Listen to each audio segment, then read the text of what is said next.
Business of Bollywood ने कुछ ही दिनों पहले आपको बताया था कि कैसे बॉलीवुड के मेगा स्टार अमिताभ बच्चन ने जलसा के ठीक पीछे 8000 स्क्वायर फीट का एक नया बंगलो खरीदा है for a whopping 50 crore rupees.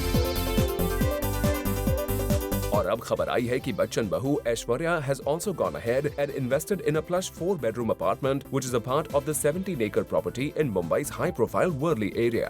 इस फ्लैट की कीमत 5 to 6 करोड़ बताई जा रही है और ये फ्लैट रजिस्टर्ड है खुद ऐश्वर्या के नाम पर। बिजनेस ऑफ बॉलीवुड को मिली खबर के मुताबिक ऐश्वर्या ने उसी रियल एस्टेट कंपनी के प्रोजेक्ट में इन्वेस्ट किया है जिसकी हाल ही में वो ब्रांड एम्बेसडर बनी है।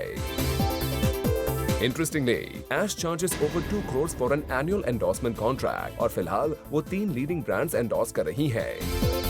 पर जहां तक प्रॉपर्टीज की बात है तो Bachchans are clearly the kings. They are proud owners of 5 prime properties in Mumbai। उनके बंगलोज प्रतीक्षा और जनक जो उन्होंने 2004 में खरीदे थे are largely used as offices। Then there is Vatsa, which has been reportedly leased to a bank और finally जलसा जहां बच्चन परिवार फिलहाल रहता है। और अब इन प्रॉपर्टीज में ऐश ने जोड़ ली है एक और prime property. Well, clearly the Bachchans know how to put the money where their heart is।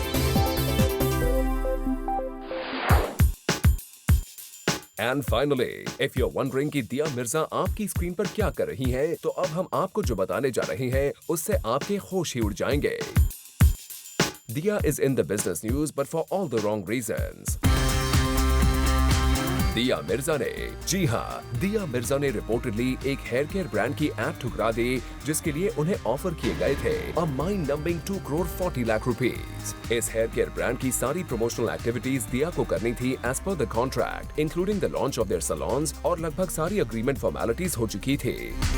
पर सोर्सेज की माने तो एन मौके पर दिया ने डेट इश्यूज बताते हुए शूट करने से मना कर दिया। आखिरकार कंपनी ने दिया को रिप्लेस कर दिया विद मलाइका अरोरा खान जिन्होंने पिछले फ्राइडे ही दिल्ली में इस ब्रांड की एड को शूट किया। गौरतलब है कि इस एड कॉन्ट्रैक्ट के लिए मलाइका को 2 करोड़ ऑफर किए गए, almost 40 lakhs less than Diya's fee as per the sources. इस पूरे फियास्को पर दिया के मैनेजर का कहना है कि दिया मैडम एक सिमिलर कॉस्मेटिक ब्रांड को प्रमोट करती है और ऐसे में वो किसी भी राइवल ब्रांड को एंडोर्स नहीं कर सकती। Well, from 2 crore 40 lakhs being offered to Diya to she not having dates, everything about this hair care brand deal is totally hair-raising।